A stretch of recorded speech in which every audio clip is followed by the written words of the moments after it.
ohun ojú rí nílẹ̀ South Africa ẹnu ò lè ròyìn tán o. Géńdé mẹ́wàá wọlé tọ̀ wá, wọ́n sá ọkọ mi ládàá lórí àti lọ́rùn ká lè kúrò nílùú. Isnat, àjòjì tó ń gbé ní South Africa, ló sọ àlàyé ọ̀rọ̀.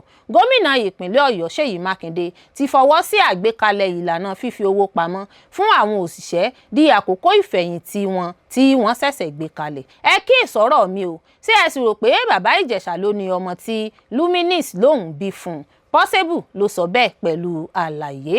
Ẹ jẹ́ ká fi àròyé sílẹ̀ kí a gbájúmọ́ bí a ó ṣe gbé Peter Obi dé ipò ààrẹ tí wọ́n ó sì búra fún un nínú ètò ìdìbò tó ń bọ̀. Aisha Yesufu ló ké sí àwọn alátìlẹyìn rẹ̀ bẹ́ẹ̀. Bandit kọ́, ẹ má nà pa. Ikọ̀ ọmọ ogun Nàìjíríà kan tí wọ́n rò pé bandit ni rí ìyàhe lọ́wọ́ ọ̀gọ̀rọ̀ èèyàn ní Kaduna. Ilé ìwòsàn ló gba ẹ̀mí rẹ̀ là. Ọkùnrin kan dèrò àtìmọ́lé látàrí pé ó kó àpò ìgbọ̀nsẹ̀ èèyàn tó tó 50 sí ìta ilé rẹ̀ tó fa òórùn tó ń da àlàáfíà àdúgbò láàmú. Iléeṣẹ́ ọlọ́pàá ìpínlẹ̀ Ògùn ṣèkọlù sí ibùba àwọn ọmọ ẹlẹ́gbẹ́ òkùnkùn. Wọ́n fi gbòòrò òfin gbé afurasí ọmọ ẹgbẹ́ òkùnkùn tó tó 30 ní ìpínlẹ̀ náà. Iléeṣẹ́ ọlọ́pàá ìpínlẹ̀ Kwara ní irọ́ tó jìnnà sóòótọ́ ni ìròyìn kan tó sọ pé àwọn jàǹdùkú bandit ti wọ agbègbè Òkè Òyè ní ìpínlẹ̀ náà. Iléeṣẹ́ ọlọ́pàá ìpínlẹ̀ Anambra dóòlà ọmọ ọdún 10 kan. Wọ́n san owó ìtọ́jú pàjáwìrì lẹ́yìn tí àwọn olùtọ́jú rẹ̀ lù ú bí ejò àìjẹ. Lónìí ní ilé ẹjọ́ gíga orílẹ̀-èdè yìí yóò gbé ìdájọ́ àwọn afurasí agbésùnmọ̀mí tó lé ní 400 kalẹ̀ l'Àbújá.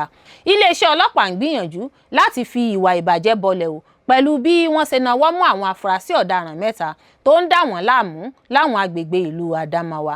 Olórí Olúwaṣìndárayọ̀ nínú ayé tèmi ni oníròyìn yìí. Ẹ gbọ́ àtúpalẹ̀ àwọn ìròyìn náà lẹ́kùnrẹ́rẹ́. Ẹ káàbọ̀ sí ìkànnì Drive TV. Fún ìgbà àkọ́kọ́, ẹ gbìyànjú láti like, share, subscribe kẹ́ ẹ lè máa gbádùn wa lóòrèkóòrè.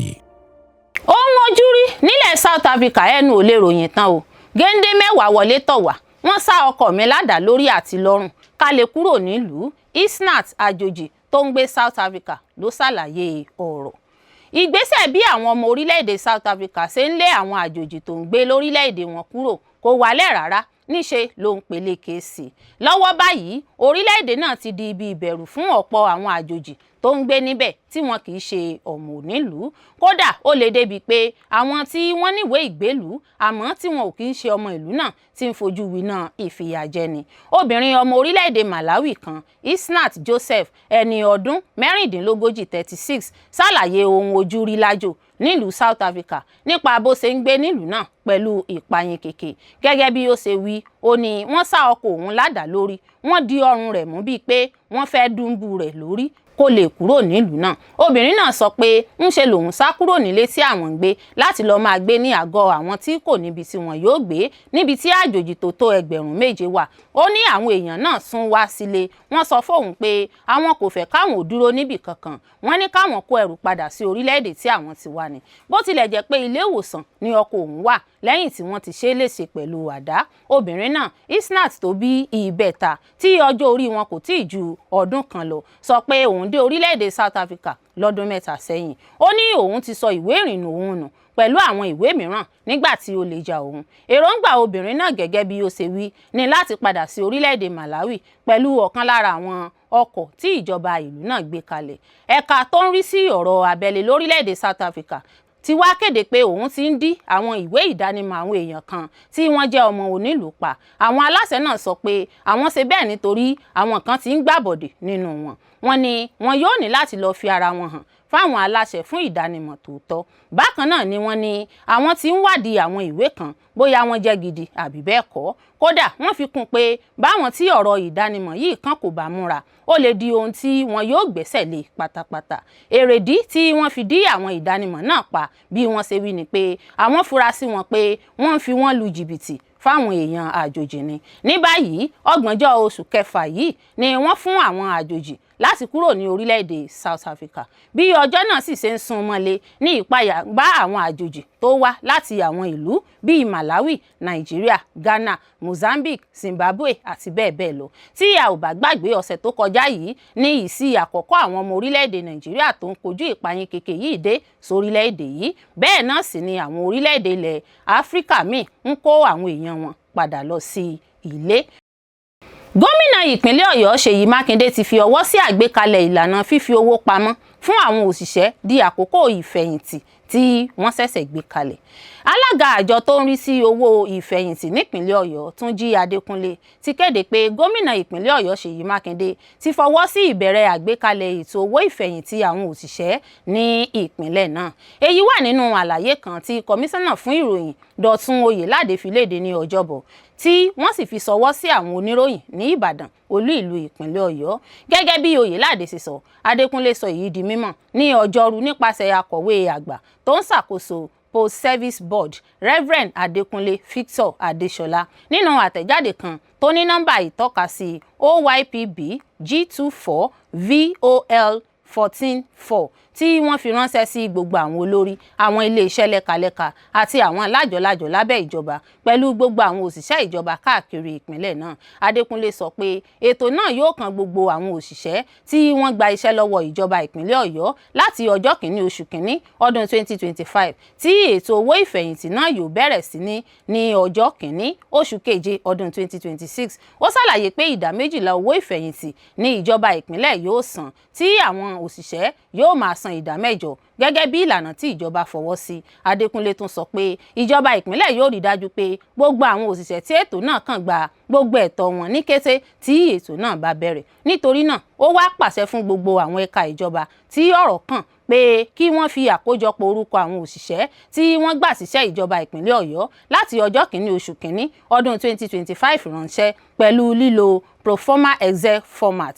Ó sọ pé kí wọ́n fi ìwé náà ránṣẹ́ pẹ̀lú ẹ̀dà èyí tí wọ́n tẹ̀ jáde àti ẹ̀dà kan lórí ẹ̀rọ ayélujára sí àjọ náà. Ó ní àlàyé tí àwọn òṣìṣẹ́ tọrọ owó ìfẹ̀yìntì náà kàn nílò ní orúkọ wọn ní kíkún, ipò iṣẹ́ wọn, ìpele iṣẹ́ wọn, nọ́mbà WhatsApp, àdírẹ́sì email àti nọ́mbà fóònù wọn.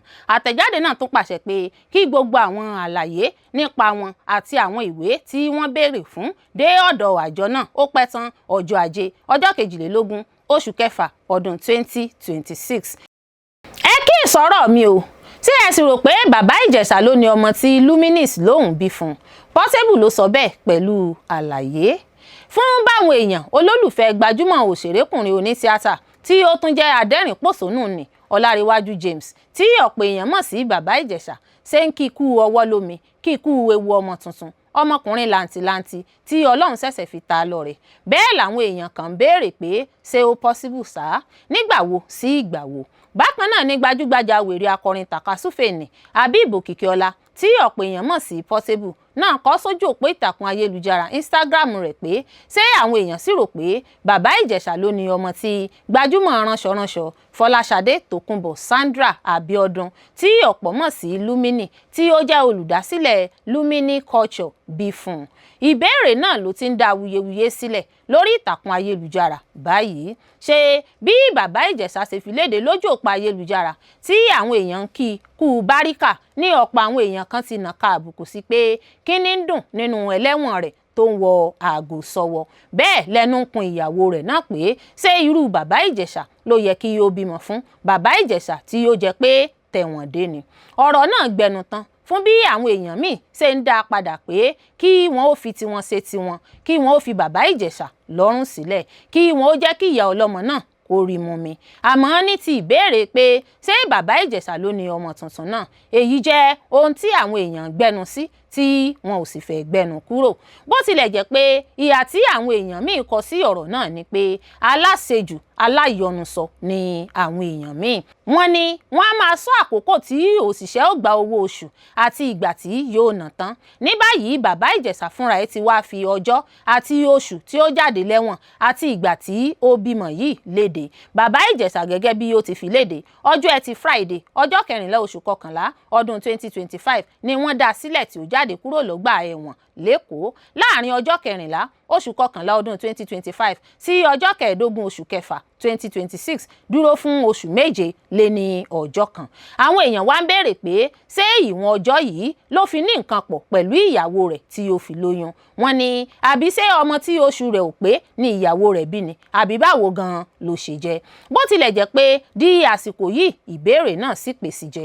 Àmọ́ gẹ́gẹ́ bí àwọn onímọ̀ nípa ọ̀rọ̀ tí ó ní í ṣe nípa ìtọ́jú oyún àti ọmọ bíbí bíbí wọ́n ní ó ṣeé ṣe kí èèyàn bí ọmọ láìpé oṣù mẹ́sàn-án àmọ́ irú ọmọ náà ló máa ń jẹ́ ọmọ tí oṣù rẹ̀ ò pé premature. Ẹ jẹ́ ká fi àròyé sílẹ̀ kí a gbájúmọ́ bí a ó ṣe gbé Peter Obi dé ipò ààrẹ tí wọ́n ó sì búra fún nínú ètò ìdìbò tó ń bọ̀. Aisha Yesufu ló ké sí àwọn alátìlẹyìn rẹ̀ bẹ́ẹ̀. Ajàfẹ́tọ̀ọ́ ènìyàn àti olóṣèlú ọmọ ẹgbẹ́ Nigeria Democratic Congress NDC Aisha Yesufu ti rọ àwọn alátìlẹyìn rẹ̀ pé ohun tó ṣe pàtàkì lákòókò yìí ni pé kí wọ́n gbájúmọ́ bí olùdíje sípò ààrẹ lẹ́gbẹ́ òṣèlú náà Peter Obi yóò ṣe jáwé olúborí ìdìbò ààrẹ ọdún 2027 kí wọ́n sì búra fún sí ipò ààrẹ. Yesufu sọ èyí nínú àkọsílẹ̀ kan tó fi ránṣẹ́ sí àwọn alátìlẹyìn rẹ̀ ní Ọjọ́bọ̀ lójú òpó Twitter. Ó sọ pé ẹ̀yin alátìlẹyìn mi ọ̀wọ́n, ẹ rántí pé a ti ń tẹ̀síwájú, a sì ti ń dojú kọ ohun tó ṣe pàtàkì jùlọ, gbogbo ìjíròrò tí kò bá ní ṣe pẹ̀lú ìdìbò ààrẹ ọdún 2027 àti bí a ó ṣe mú Peter Obi jáwé olúborí ìdìbò náà kí wọ́n sì búra fún un sí ipò. Ẹ jọ̀wọ́ ẹ má ṣe bá wọn fiyè sí. Lẹ́yìn ìdìbò gbogbogbò ọdún 2027 a ó ní àyè láti dáhùn sí àwọn ọ̀rọ̀ mìíràn bí a bá rí i pé wọ́n tọ́ sí àkókò wa láti dáhùn sí, ṣùgbọ́n lọ́wọ́lọ́wọ́ ẹ jẹ́ ká dojú kọ ọ̀rọ̀ ìdìbò ààrẹ tó ń bọ̀. Aisha Yesufu, ẹni tí a mọ̀ sí alátìlẹyìn tó lágbára fún Peter Obi, ẹni tó fìdí rẹmi nínú ìdìbò abẹ́lé ẹgbẹ́ NDC fún ipò sẹ́nẹ́tọ̀ láti sojú olú ìlú ìjọba àpapọ̀ Àbújá. Báńdíìtì kọ́ ẹ má ná pa o. Ikọ̀ ọmọ ogun Nàìjíríà kan tí wọ́n rò pé báńdíìtì ni rí ìyàhé lọ́wọ́ ọ̀gọ̀rọ̀ èèyàn ní Kaduna, ilé ìwòsàn ló gba ẹ̀mí rẹ̀ là. Ariwo báńdíìtì kọ́, Boko Haram kọ́ ni mí, ẹ má nà mí pa lọ́mọ ogun Nàìjíríà kan tórúkọ rẹ̀ ń jẹ́ Muhammad Abdulrauf tí wọ́n mọ̀ sí dídán pa lásìkò tí ọ̀gọ̀rọ̀ àwọn èèyàn pé bò bíi èèrà àti ipò ìbò ṣúgà tí wọ́n sì fọwọ́ bá a. Ńṣe ló ń pariwo tó sì ń du ẹ̀mí rẹ̀ kó má bàa bọ́ mọ́ àwọn èèyàn náà lọ́wọ́ lẹ́yìn tí wọ́n ti lu ìlú gbangba ìlú ṣọ́ọ̀ṣì sí lára. Ní ìlú kan tí wọ́n ń pè ní Maigero ní ìpínlẹ̀ Kaduna ní ìṣẹ̀lẹ̀ náà ti wáyé níbi tí àwọn èèyàn tí inú ń bí tára ń kan Gaza wọn lórí bí ìkọlù ìjínigbé ìṣekúpani àwọn bandit ti di tọrọ fọ́nkálẹ̀ nílùú tí fojú gan ní ọmọ ikọ̀ ogun sọ́jà ilẹ̀ Nàìjíríà tí wọ́n sì rò pé ọmọ ikọ̀ bandit ni tí wọ́n ṣèkọlù sí lù nílùkulù. Ṣáájú ni ìròyìn àti àwọn àtẹ̀jáde lórí ẹ̀rọ ayélujára kan ti sọ pé ọmọ ogun náà ti kú nítorí ìṣẹ̀lẹ̀ náà, ṣùgbọ́n orísun kan tó mọ̀ nípa ọ̀ràn náà sọ fún Sahara Reporters pé ikọ̀ ọmọ ogun náà Abdulrauf kò kú, ó sì ń gba ìtọ́jú ní ilé ìwòsàn kan. Àwọn ọmọ ogun 44 Nigerian Army Reference Hospital ní Kaduna ni wọ́n gbé lọ fún ìtọ́jú. Gẹ́gẹ́ bí orísun náà ṣe sọ, ó ní èrò àwọn ará ìlú tí ó mú wọn kọlu ọmọ ogun náà ni pé wọ́n rò pé ọmọ ẹgbẹ́ ajínigbé Boko Haram tó ń da omi àlàáfíà àwọn agbègbè náà rú ni. Ó ṣàlàyé pé bí ọmọ ogun náà ṣe wọ aṣọ ló mú kí àwọn ará ìlú fura sí i. Wọ́n gbà pé aṣọ tó wọ̀jọ irú ti àwọn ọmọ ikọ̀ Boko Haram, èyí ló sì fà á tí wọ́n ṣe rò pé Boko Haram ni. Orísun náà tún sọ pé Abdulrauf jẹ́ ọmọ ogun tó ń ṣiṣẹ́ ní Maiduguri, ìpínlẹ̀ Borno, ó sì wà ní ìsinmi iṣẹ́ nígbà tí ìṣẹ̀lẹ̀ náà ṣẹlẹ̀ sí. Ó fi kún pé bó tilẹ̀ jẹ́ pé ọ̀pọ̀ ènìyàn ti gbà pé ọmọ ogun náà ti kú, àmọ́ kò kú, ó sì wà láàyè. Wọ́n ti gbé lọ sí ilé ìwòsàn ọmọ ogun ní Kaduna níbi tí ó ti ń gba ìtọ́jú lọ́wọ́lọ́wọ́. Ọkùnrin kan dèrò àtìmọ́lé látàrí pé ó kó àpò ìgbọ̀nsẹ̀ èèyàn tó tó 50 sí ìta ilé rẹ̀ tó fa òórùn tó ń da àlàáfíà àdúgbò láàmú. Ilé ẹjọ́ kan ní apá àríwá orílẹ̀-èdè Nàìjíríà ti gbé ọkùnrin kan sẹ́wọ̀n ọ̀sẹ̀ méjì lẹ́yìn tí àwọn aládùúgbò rẹ̀ fi ẹ̀sùn kàn pé ó ń kó àpò ìgbọ̀nsẹ̀ àwọn ènìyàn jọ sí ìta ilé rẹ̀, èyí tí ó fa òórùn búburú tó mú kí ìgbésí ayé àwọn olùgbé agbègbè náà nira. Wọ́n gbé Mohammed Saidu lọ sí ilé ẹjọ́ ní Kano lẹ́yìn tí àwọn olùgbé agbègbè náà fi ẹjọ́ sun àwọn òṣìṣẹ́ tó ń bójútó ìmọ́tótó àyíká nípa òórùn búburú tó ń jáde láti ilé rẹ̀. Adájọ́ Halima Wali pàṣẹ pé kí wọ́n fi Saidu sẹ́wọ̀n fún ọjọ́ 14 kó sì tún san owó ìtanràn 100,000. Adájọ́ náà ṣàpèjúwe ìwà rẹ̀ gẹ́gẹ́ bí ohun tí kò fi ìfẹ́ sí àlàáfíà àwọn ẹlòmíràn tó sì léwu fún ìlera gbogbo ènìyàn. A gbọ́ pé Saidu, ẹni tí ó máa ń kó ìdọ̀tí jáde nínú àwọn kòtò ìdọ̀tí ilé ìgbọ̀nsẹ̀, ó ń kó àwọn ìdọ̀tí náà jọ láti tà wọ́n fún àwọn àgbẹ̀ gẹ́gẹ́ bí ajílẹ̀ fún oko bí ó tilẹ̀ jẹ́ pé àṣà yìí wọ́pọ̀ ní àwọn agbègbè náà ṣùgbọ́n kì í ṣe ohun tí wọ́n máa ń sọ ní gbangba. Olórí àdúgbò kan Musa Abdullahi sọ fún BBC pé mo rántí pé nígbà tí wọ́n kọ́kọ́ gbé ẹjọ́ náà wá bá mi ó ti ní tó 50 àpò ìdọ̀tí ìgbọ̀nsẹ̀ àwọn ènìyàn tí ó kó jọ. Àwọn olùgbé sọ pé òórùn náà ti burú débi pé wọn kò gbádùn ìgbé ayé nínú ilé wọn mọ́. Ọ̀kan lára àwọn tí ó fi ẹjọ́ náà sùn Samaila Inuwa sọ pé àwọn aládùúgbò kọ́kọ́ gbìmọ̀ láti yanjú ọ̀rọ̀ náà láì lọ sí ọ̀dọ̀ àwọn aláṣẹ. Ó ní a bá a sọ̀rọ̀ nípa rẹ̀ ṣùgbọ́n kò dẹ́kun àti máa ṣe bẹ́ẹ̀. Lákòókò ìgbẹ́jọ́ Saidu jẹ́wọ́ ẹ̀sùn pé òun hu ìwà tó léwu fún ìlera gbogbo ènìyàn. Kí adájọ́ tó dá ìdájọ́ rẹ̀ òun ti ká lára rẹ̀ lọ wo ilé náà láti jẹ́rìí sí àwọn ẹ̀sùn tí wọ́n fi kàn án. Adájọ́ náà pàṣẹ pé kí Saidu palẹ̀ gbogbo àwọn àpò ìdọ̀tí náà mọ́ kúrò ní ilé rẹ̀. Ó sì kìlọ̀ fún un pé kò gbọdọ̀ tún ṣe irú nǹkan bẹ́ẹ̀ mọ́. Gẹ́gẹ́ bí Inuwa sì sọ, àyíká àdúgbò náà ti ń dára látìgbà tí wọ́n ti gbé ọ̀rọ̀ náà lọ sí ilé ẹjọ́. Abdullahi náà sọ pé òun ti ń gbìyànjú láti yanjú ọ̀rọ̀ náà tẹ́lẹ̀ nígbà tí Saidu kọ́kọ́ bẹ̀rẹ̀ sí kó àwọn ìdọ̀tí náà jọ. Ó ní nígbà tó kọ́kọ́ bẹ̀rẹ̀ sí ṣe bẹ́ẹ̀ mo bá a sọ̀rọ̀ ó sì palẹ̀ àwọn àpò náà mọ́ kúrò àmọ́ mi ò mọ ìgbà tí ó tún bẹ̀rẹ̀ padà. Ó tún ṣàlàyé pé àwọn olùgbé àdúgbò ti gba ẹ̀yìn òun lọ fi ọ̀rọ̀ náà tó àwọn aláṣẹ létí bó tilẹ̀ jẹ́ pé ilé rẹ̀ jìnnà sí ibi tí òórùn náà ti ń jáde. Abdullahi sọ pé òun lóye ìṣòro tí àwọn olùgbé agbègbè náà tí ọ̀rọ̀ náà kàn kojú. Ó ní àfojúsùn mi ni pé kí gbogbo ènìyàn tó ń gbé ní agbègbè yìí lè gbé ìgbé ayé àlàáfíà nígbà tí wọ́n bá tú u sílẹ̀ a ó tún bá a sọ̀rọ̀ pẹ̀lú àwọn aládùúgbò rẹ̀. Iléeṣẹ́ ọlọ́pàá ìpínlẹ̀ Ògùn ṣèkọlù sí ibùba àwọn ọmọ ẹlẹ́gbẹ́ òkùnkùn. Wọ́n fi gbòòrò òfin gbé afurasí ọmọ ẹgbẹ́ òkùnkùn tó tó 30 ní ìpínlẹ̀ náà. Iléeṣẹ́ ọlọ́pàá ìpínlẹ̀ Ògùn ti dá ìpàdé àwọn ọmọ ẹgbẹ́ òkùnkùn kan dúró ní Ìsàrà Rẹ́mọ. Wọ́n sì mú 30 afurasí lákòókò tí wọ́n ṣe ìkọlù sí ilé àkọ́kù kan níbi tí wọ́n péjọpọ̀ sí. Agbẹnusọ iléeṣẹ́ ọlọ́pàá ìpínlẹ̀ Ògùn DSP Olúṣèyí Babáṣèyí sọ èyí nínú àlàyé kan tí wọ́n fi léde ní Ọjọ́bọ̀. Gẹ́gẹ́ bí ó ṣe sọ, àwọn ẹ̀ka tó ń rí sí ìwà ipá àti ìwà ọ̀daràn ló ṣiṣẹ́ náà pẹ̀lú àwọn olùṣèwádìí láti iléeṣẹ́ ọlọ́pàá Ìsàrà lẹ́yìn tí wọ́n gba ìròyìn nípa wọn. Babáṣèyí sọ pé àwọn afurasí náà péjọ sí ilé àkọ́kù náà fún ìpàdé tí kò bófin mu èyí tí ó ní í ṣe pẹ̀lú àwọn ọmọ ẹgbẹ́ òkùnkùn mímu ọtí àti àwọn ìgbàwọlé àwọn ọmọ ẹgbẹ́ tuntun sínú ẹgbẹ́ náà. Ó ní iṣẹ́ náà wáyé ní ọjọ́ 16 oṣù kẹfà ọdún 2026 ní nǹkan bíi aago 4 ìrọ̀lẹ́ lẹ́yìn tí a gba ìròyìn tó dájú pé àwọn afurasí ọ̀daràn kan ti péjọ sí ilé àkọ́kù kan ní Ìsàrà Rẹ́mọ fún ìpéjọ tí kò bófin mu tó ní í ṣe pẹ̀lú àwọn ọmọ ẹgbẹ́ òkùnkùn mímu ọtí orin ẹgbẹ́ òkùnkùn àti ìgbìyànjú láti gba àwọn ọmọ ẹgbẹ́ tuntun wọlé. Lẹ́yìn tí a gba ìròyìn náà olórí ẹ̀ka VCRU kó àwọn agbófinró láti ẹ̀ka náà àwọn ọlọ́pàá láti Ìsàrà Area Command àti Ìsàrà Division láti lọ sí ibi ìṣẹ̀lẹ̀ náà. Wọ́n tú ìpéjọpọ̀ náà ká wọ́n sì mú àwọn afurasí náà pẹ̀lú ìsàmúlò ọgbọ́n inú. Ó tún sọ pé wọ́n gba ọkọ̀ ayọ́kẹ́lẹ́ 4 tí àwọn afurasí náà fi sílẹ̀ nígbà tí wọ́n ń gbìyànjú láti sá. Àwọn ohun èlò mìíràn tí wọ́n rí níbẹ̀ ní ọ̀bẹ, ìlù ìbílẹ̀ kan, ṣẹ̀kẹ̀rẹ̀ kan àti àwọn ìgò ọtí tí wọ́n mu lákòókò ìpéjọ náà. Àwọn afurasí tí wọ́n mú níbẹ̀ ní Muiz Ọláwálé, Adéníjì Akínwálé, Ajayi Victor, Dámilọ́lá Olúwaṣẹ́gun, Adéwálé Ọláyẹmí, Aminu Rahman, Olódùdú Adémọ́lá, Matthew Ìmọ́lẹ̀ Ayọ̀, Adélé Habib, Lékan Kundus, Ọlámìlékan Àyànlékè, Adégbàsà Ezekiel Ìbùkún Adéníyì, Abíọ́dún Babátúndé, Oṣófọláhàn Michael àti Salau Adédèjì.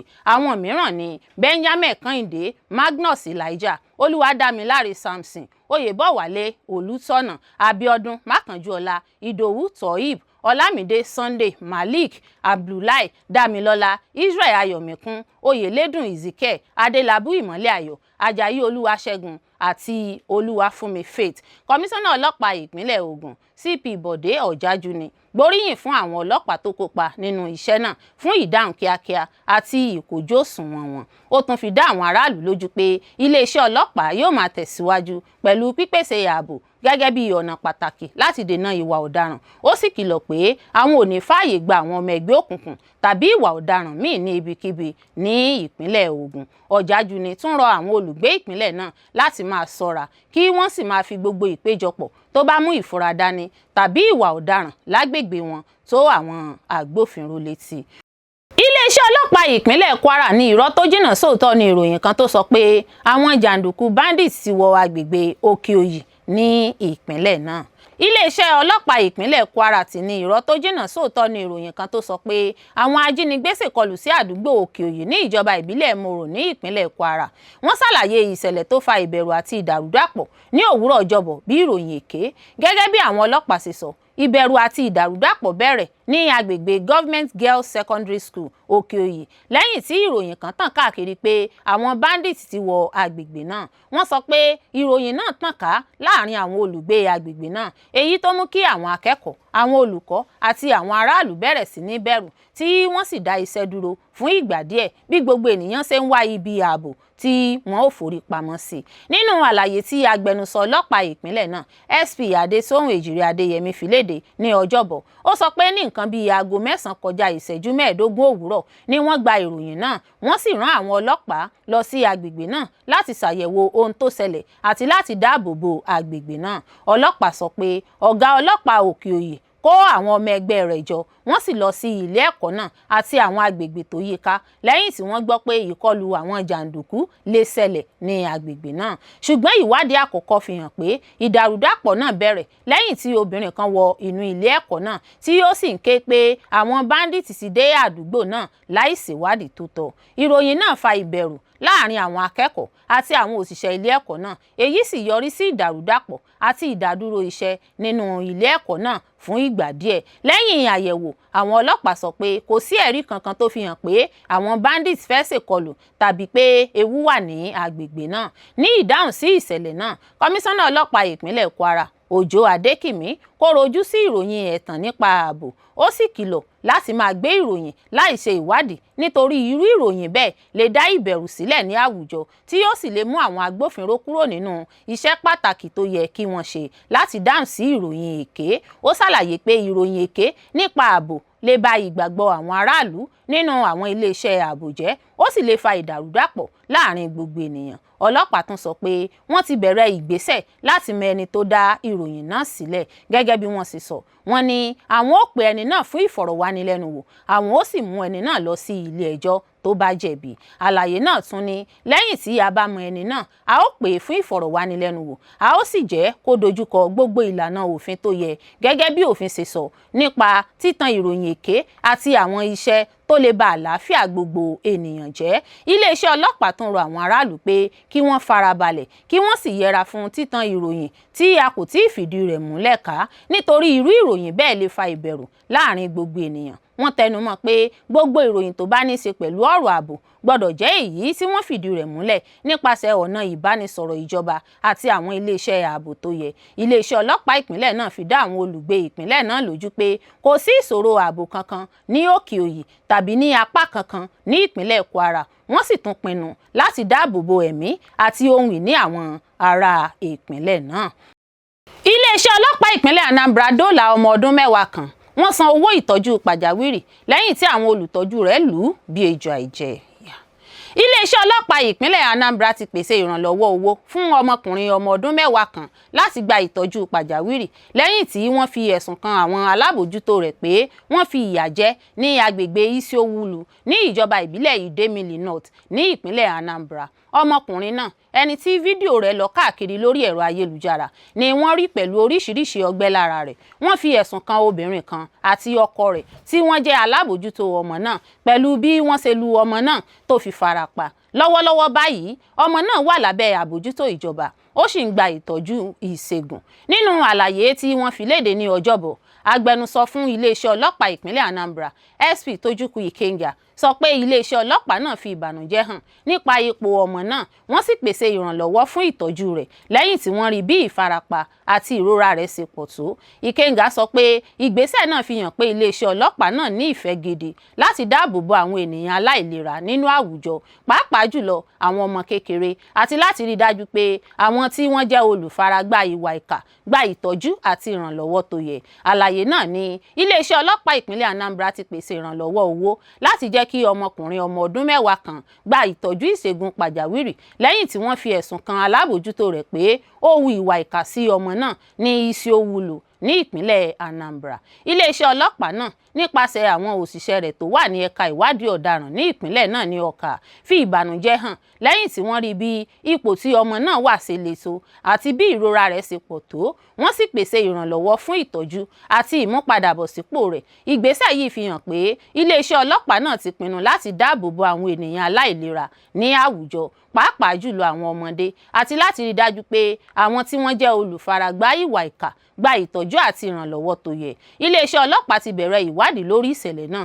Wọ́n ní ó sì ti pinnu láti rí dájú pé gbogbo ẹni tí wọ́n bá rí pé ó ní ọwọ́ nínú ọ̀rọ̀ náà ni yóò kojú òfin. Iléeṣẹ́ ọlọ́pàá yóò máa tẹ̀síwájú nínú fífi òfin múlẹ̀ láti dáàbò bo àwọn ọmọdé lòdì sí ìwà ìkà, àìbójútó ọmọ, ìlòkulò ọmọ àti gbogbo ìwà ipá míì. Gẹ́gẹ́ bí Ikenga sì sọ, kọmíṣánná ọlọ́pàá ìpínlẹ̀ náà CP Ikioye Orutugu ti tún fi dá àwọn olùgbé ìpínlẹ̀ náà lójú pé iléeṣẹ́ ọlọ́pàá yóò máa tẹ̀síwájú pẹ̀lú fífi ọwọ́ sowọ́pọ̀ pẹ̀lú àwọn iléeṣẹ́ ìjọba tó yẹ, àwọn ẹgbẹ́ tó ń dáàbò bo ẹ̀tọ́ ọmọdé àti àwọn olórí àwùjọ láti gbé ètò ààbò àti ìlera àwọn ọmọdé ga káàkiri ìpínlẹ̀ náà. Ó fi kún pé iléeṣẹ́ ọlọ́pàá ìpínlẹ̀ Anambra sì dúró ṣinṣin lórí òdodo, ìfẹ́ ọmọ ènìyàn àti ààbò ẹ̀tọ́ ọmọ àwọn ènìyàn gẹ́gẹ́ bí ìran ọ̀gá àgbà gbogbogbò fún ọlọ́pàá ṣe ń tọ́ka sí. Lónìí ní ilé ẹjọ́ gíga orílẹ̀-èdè yìí yóò gbé ìdájọ́ àwọn afurasí agbésùnmọ̀mí tó lé ní 400 kalẹ̀ l'Àbújá. Gbogbo ojú ló wà lára ilé ẹjọ́ gíga ìlú Àbújá lónìí lórí ìgbẹ́jọ́ àwọn afurasí agbésùnmọ̀mí tó ń lọ lọ́wọ́ tí ìdájọ́ wọn yóò wáyé lónìí. Ìgbẹ́jọ́ ọ̀hún tí ọ̀pọ̀ gbàgbọ́ pé ó jẹ́ ìgbẹ́jọ́ agbésùnmọ̀mí tó pọ̀ jù tó ń wáyé lẹ́ẹ̀kan ṣoṣo ní Nàìjíríà tí àwọn afurasí tó lé ní 400 káwọ́ pọ̀nyìn rojọ́ ní iwájú adájọ́. Lára àwọn ẹ̀sùn tí ìjọba àpapọ̀ fi kan àwọn èèyàn náà ni kíkópa nínú ìgbésùnmọ̀mí, níná owó sínú ìgbésùnmọ̀mí, ṣíṣe ìrànwọ́ fún àwọn agbésùnmọ̀mí àti bẹ́ẹ̀ bẹ́ẹ̀ lọ. Ìgbẹ́jọ́ náà tó bẹ̀rẹ̀ lọ́sẹ̀ yìí ni onírúurú adájọ́ ń gbọ́ lẹ́yìn tí wọ́n ti taari àwọn ìgbẹ́jọ́ kan láti Kanji nípínlẹ̀ Niger sílùú Àbújá. Ṣáájú ìdájọ́ tí yóò wáyé lónìí, adájọ́ àgbà Nàìjíríà Lateef Fagbemisan ti kọ́kọ́ sọ pé ẹ̀rí ti fi hàn pé àwọn bíi 150 nínú àwọn afurasí náà ló jẹ̀bi ẹ̀sùn tí wọ́n fi kàn wọ́n. Ìgbẹ́jọ́ yìí jẹ́ ọ̀kan gbòógì lára ọ̀nà tí ìjọba àpapọ̀ ń gbà láti rẹ́yìn ìgbésùnmọ̀mí ní Nàìjíríà. Àwọn òǹwòye ohun tó ń lọ sọ pé ìdájọ́ náà yóò ní ipa pàtàkì tí yóò kó nínú ìtàn Nàìjíríà nínú ìgbésẹ̀ rẹ̀ láti gbógun ti ìgbésùnmọ̀mí. Iléeṣẹ́ ọlọ́pàá ń gbìyànjú láti fi ìwà ìbàjẹ́ bolẹ̀ o pẹ̀lú bí wọ́n ṣe nawọ́ mú àwọn afurasí ọ̀daràn 3 tó ń dà wọ́n láàmú láwọn agbègbè ìlú Adamawa. Iléeṣẹ́ ọlọ́pàá ìpínlẹ̀ Adamawa lọ́wọ́ àwọn ti tẹ àwọn géńdé ọ̀daràn ọkùnrin 3 kan tí wọ́n ti ń da àwọn olùgbé ìlú Yola, olú ìlú ìpínlẹ̀ náà àti àwọn agbègbè rẹ̀ láàmú tipẹ́tipẹ́. Agbẹnusọ àjọ ọlọ́pàá ìpínlẹ̀ náà Sulaiman Nguroje sọ èyí nínú àtẹ̀jáde kan tí ó tẹ̀ jáde ní ọjọ́bọ̀ Thursday pé àwọn ikọ̀ ọlọ́pàá láti ẹ̀ka ìwádìí ọ̀daràn CID D15 ló ṣe bẹ́ẹ̀ náwó mú àwọn ọ̀daràn náà. Nguroje sọ pé lẹ́yìn tí àwọn aráàlú ti ta wọ́n lólobó ní ikọ̀ ọlọ́pàá D15 ti bẹ̀rẹ̀ àkànṣe iṣẹ́ ìwádìí tí ó yọrí sí bí ọwọ́ ṣe tẹ àwọn afurasí ọ̀daràn náà. Orúkọ àwọn afurasí ọ̀daràn tọ́wọ́ tẹ̀ ọ̀hún ni Abdulmalik Mohammed, ọmọ ọdún 22, Abba Mustapha, ọmọ ọdún 21 àti Ibrahim Yusuf, ọmọ ọdún 22. Àlàyé ti fi hàn pé mímú àwọn afurasí náà jẹ́ apá kan nínú ìgbésẹ̀ ọlọ́pàá láti kojú ẹgbẹ́ Shila, ẹgbẹ́kẹ́gbẹ́ àti àwọn ìwà ọ̀daràn tó ń ṣẹlẹ̀ káàkiri ìpínlẹ̀ náà. Gẹ́gẹ́ bí àlàyé náà ṣe sọ, àwọn afurasí náà ló ní ọwọ́ nínú àwọn ìkọlù ọ̀daràn pẹ̀lú dídì àmọ́ra àwọn ohun ìjà olóró àti àwọn ohun èlò tí ìjọba fòfin dè. ní báyìí àwọn ọlọ́pàá ti gba àwọn ohun ìjà olóró àti àwọn nǹkan míì tí wọ́n ti fòfin dè lọ́wọ́ àwọn afurasí náà. Ìwádìí àkọ́kọ́ fi hàn pé àwọn afurasí náà ní ìbáṣepọ̀ pẹ̀lú àwọn iṣẹ́ ọ̀daràn ẹgbẹ́ burúkú kan tí wọ́n ń pè ní Shila, ẹgbẹ́ kan tí ó ti ń fa wàhálà da omi àlàáfíà àwọn olùgbé Yola àti àwọn agbègbè tó yí ìlú náà ká. Kọmíṣánná ọlọ́pàá ìpínlẹ̀ Adamawa Kabiru Hassan ṣe àtẹnumọ́ rẹ̀ pé iléeṣẹ́ ọlọ́pàá yóò máa tẹ̀síwájú pẹ̀lú agbára sí ìgbésẹ̀ lòdì sí àwọn ẹgbẹ́ ọ̀daràn àti gbogbo ohun tó lè ba ààbò àwọn aráàlú jẹ́. Kọmíṣánná ọlọ́pàá náà tún rọ àwọn aráàlú láti máa pèsè ìròyìn tó yẹ ní àkókò tó yẹ láti ran wọn lọ́wọ́ nínú ìsapá láti pa àwọn ọ̀daràn run ní ìpínlẹ̀ náà. Ó ní lórí àwọn tí ọwọ́ tẹ̀ náà ìwádìí sì ń lọ lọ́wọ́ àti pé àwọn ó fi àwọn afurasí náà ṣọwọ́ sílé ẹjọ́ lẹ́yìn tí ìwádìí bá parí.